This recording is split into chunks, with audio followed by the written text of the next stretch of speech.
Okay, welcome back to members of 121 Community Church in Grapevine, Texas, in our ongoing study of the book of Romans by the Apostle Paul. And we're using the commentary by Barth, written in 1933, that launched the trend of neo-orthodoxy, the very conservative trend of neo-orthodoxy. We're going to finish chapter 1 here. We're going to take a look at 125 through 32, and now Paul introduces the doctrine of sin. And for Barth, this is important because liberalism did not have a doctrine of sin. And Barth felt like that needed to be put forth in theology again, and he found it in the book of Romans. And it begins here. The doctrine of sin begins in 125. Let's go to block 1 and look at secularism and disloyalty toward God, verses 25, 26, and 27. Who exchanged the truth of God into a falsehood and worshipped the created thing rather than the Creator, who is blessed forever. Because of this, he gave them over to their passions of dishonor, unto that which is contrary to nature, unto shame and unto retribution, as was fitting for their error. Now Barth, on these first 3 verses, says half-conscious resentment of God can soon become fully conscious. God becomes simply theoretical, insignificant, and worst of all, unloved. The unknown God becomes problematic. The world itself becomes worshipped, and eventually a further confusion emerges, which is demonic, erotic, and perverse. And that is exactly what Barth confronted in his day. The rise of the Nazi regime was certainly demonic, and definitely fits this description of sin by the Apostle Paul. In our day, God has become theoretical, insignificant, and worst of all, unloved. So this applies to our day as well. Let's go to block 2.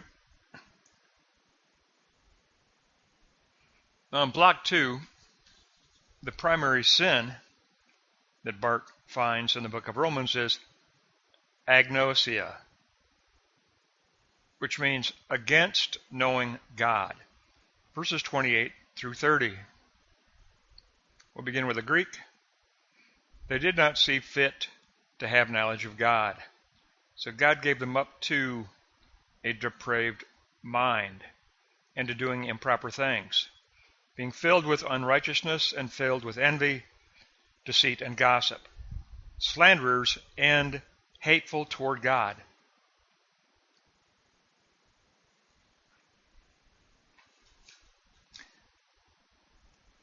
They did not see fit to have knowledge of God. Now Barth says here, defective knowledge can become ignorance of God, agnosia, to actually ignore the opportunity to know God, to seek God, ignorance of God, agnosia. When a person is no longer capable of awe, says Barth, life degrades into chaos, and an unbroken existence unrolls before the individual. And let's just recap that commentary again really quickly here, because he begins with defective knowledge. Liberalism for Barth was defective knowledge, and there was an ignorance of the transcendent God, agnosia. No longer was there the capacity to feel and experience awe, and life degraded, and unbroken existence unrolled before the individual. So secularism and agnosia define sin, beginning here with 125. And then it becomes compared to the righteous decree of God in 32.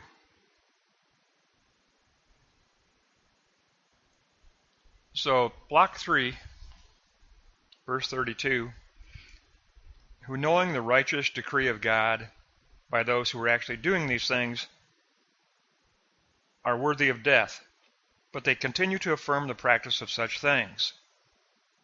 Now Barth closes out this section with, those who forget their Creator usually also complain about existence and the human frailty, but their heart is fixed on the earth and that which they've constructed upon the earth. Their mind wanders in spiritual darkness, and the only outcome results in death, spiritual and physical death. Let's go back and take a quick recap on this opening of the doctrine of sin. We'll go to block 1 and take a look at Barth's commentary, where he begins this section with the statement that resentment of God can become a fully conscious resentment. God became theoretical for the liberals. God became insignificant. The transcendence of God was denied, and the transcendent God was unloved. The unknown God became problematic. The world itself was worshipped. The Nazi regime was worshipped, and further confusion emerged, and life became demonic in Germany. It became demonic. Today, liberalism reigns today in theology. Unfortunately, it does reign today. And the transcendent God is ignored. And life has become, as a result, absent of a doctrine of sin. And it has become demonic, erotic, and perverse. Now the recap in block 2, Barth continues, defective knowledge can become absolute ignorance of God, agnosia in the Greek, against knowing God. Gnosis, knowledge, against knowing God, agnosia. When a person is no longer capable of awe toward the Creator, life degrades into chaos. Life degrades into chaos. Human existence is unbroken when it needs to be broken, and there is no capacity to have awe toward the Creator. And then in block 3, we'll take a look at the recap there. In block 3, for Barth, the sin is forgetfulness of the Creator. And the heart becomes fixed on the earth and that which humanity has constructed on the earth. Not what God has done, but what humanity has done.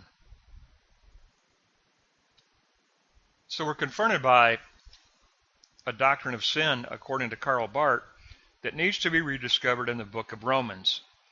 I remember an interview of Jürgen Moltmann. He's had so many, hundreds and hundreds of interviews. But I remember one interview where he was asked, what trend needs to occur in theology today? And Jürgen Moltmann said, there needs to be a rediscovery of the doctrine of sin. We have ignored the doctrine of sin. Karl Barth had that same conviction. Liberalism had completely evacuated the doctrine of sin. It didn't exist.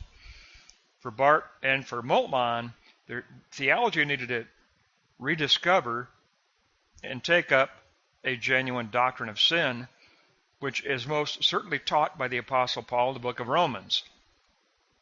Barth saw it, Moltmann saw it, Pannenberg saw it also, but I know of Barth and Moltmann. I didn't really follow Pannenberg, but that is the trend in neo-orthodoxy against liberalism, that's one of the main components, is that the doctrine of sin had been forgotten and ignored. It didn't exist anymore.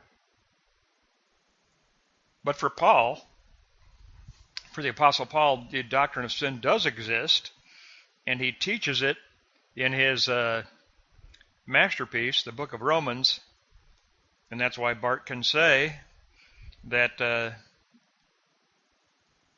half-conscious resentment of God can actually become fully conscious. And then we live in a world, in a culture, where God is simply a theoretical presupposition. God is insignificant. But most horribly, the Creator is unloved by His creation. Today, the creation is unloved. We don't have love toward our Creator. Creation ignores the Creator. And therefore, life is demonic, life is erotic, life is perverse. We see a society that has given life over to living according to surface reality. No longer believing in transcendence, no longer believing in the God who has, though being transcendent, has broken through self-revelation in His Son Jesus Christ. That God is ignored in spite of the revelation that we've been given. God is ignored. Or as Barth says, those who forget their Creator end up complaining about existence. Their heart is fixed on the earth and on what they have constructed. Their mind wanders in spiritual darkness. What a commentary. Now that was for his day of the rise of the Nazi regime in Germany, but what a commentary on liberalism in general. Liberal theology has ignored the doctrine of sin, and along with it, ignored the transcendence of God. Transcendence is no longer believed in as a genuine reality. However, for those who are en Christos, as Paul says, for those who are in Christ, we believe in transcendence. We believe in the realm of God's kingdom. And we believe in a doctrine of sin which necessitated the coming of the efficacious work of the Son on our behalf to redeem us through His life, His ministry, His death, His resurrection, and His ascension to the right hand of the Father. So this concludes chapter 1. We're going to get into chapter 2 next time. It'll be next lesson, chapter 2, verses 1 through 9. And we're into the section on the doctrine of sin right now, so we will be continuing in the doctrine of sin, which is genuinely a conviction that Karl Barth felt needed to be reaffirmed and taught again. Liberalism had ignored the doctrine of sin. Karl Barth said, Jürgen Moltmann said, the doctrine of sin needs to be rediscovered and taught again. It's going to wrap up 1:25 through 32.